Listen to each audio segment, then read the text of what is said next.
மெய்யெழுத்து பார்த்திருக்க எல்லாருக்குமே வணக்கம். இந்த மே 18 எப்பயுமே சீமான் அவர்கள் இது மிகப்பெரிய பொதுக்கூட்டமா நடத்துவாரு. இந்த வாட்டி இது பெரிய பொதுக்கூட்டமா நடத்த முடியலன்ற வருத்தம் நாம் தமிழர் கட்சியினரிடம் நிறையவே இருந்துச்சு. என்ன காரணம் அப்படின்னு பாத்தீங்கன்னா, சீமான் அவர்களுக்கு பர்மிஷன்ஸ் கிடைக்கல. அது மட்டும் இல்லாம சீமானவர்கள் போராட்டமே அலோவ் பண்ணல. இது பொதுக்கூட்டம் இப்படி அலோவ் பண்ணுவாங்க அப்படின்ற கேள்வி இருக்கு.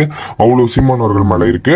இந்த நிலையில இப்போ இந்த மே 18 சீமானவர்கள் என்ன பண்ணிருக்காரு அப்படின்னு பாத்தீங்கன்னா, தடையை மீறி, அதாவது இதை நீங்க ஒரு கூட்டமா நடத்தினா, ஒரு பொதுக்கூட்டமா நடத்தினா தானடா தடையை விதிக்கிறீங்க, நாங்க எங்க ஆபீஸ்லயே பண்ணிக்கிறோம் அப்படின்னு சொல்லிட்டு சீமானவர்கள் இப்போ ஒரு திட்டத்தை தீட்டிருக்காரு. என்ன அப்படின்னு பாத்தீங்கன்னா, மே 18 இந்த நாளை சனிக்கிழமை காலையில 10 மணிக்கு தலைமை அலுவலகத்துல சீமானவர்கள் அது என்னென்னலாம் பண்ணுவாங்களோ, மே 18 அன்னைக்கு அந்த என்னென்னலாம் பண்ணுவாங்களோ அதெல்லாம் சீமானவர்கள் பண்ணி ஒரு பிரஸ் மீட் கொடுக்க போறாரு அப்படின்றது இன்னைக்கான செய்தியா இருக்கு.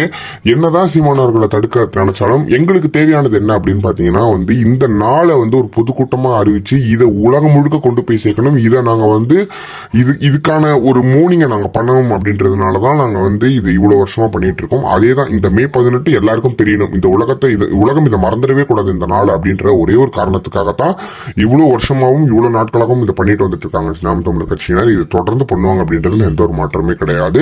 ஒரு சின்ன தடையை அதெல்லாம் பண்ணிட முடியாது. இதை மறுபடியும் ஊடகங்கள் மூலமா இது உலகம் முழுக்க கொண்டு போய் சேர்ப்போம். இதை மிக பெருசா கொண்டு போய் இந்த விஷயத்தை ஞாபகப்படுத்திக்கிட்டே இருப்போம் அப்படின்றதுல எந்த ஒரு மாற்றமே கிடையாது. இதை பத்தி என்ன நினைக்கிறீங்க அப்படின்றத மறக்காம கமெண்ட் பாக்ஸ்ல சொல்லுங்க.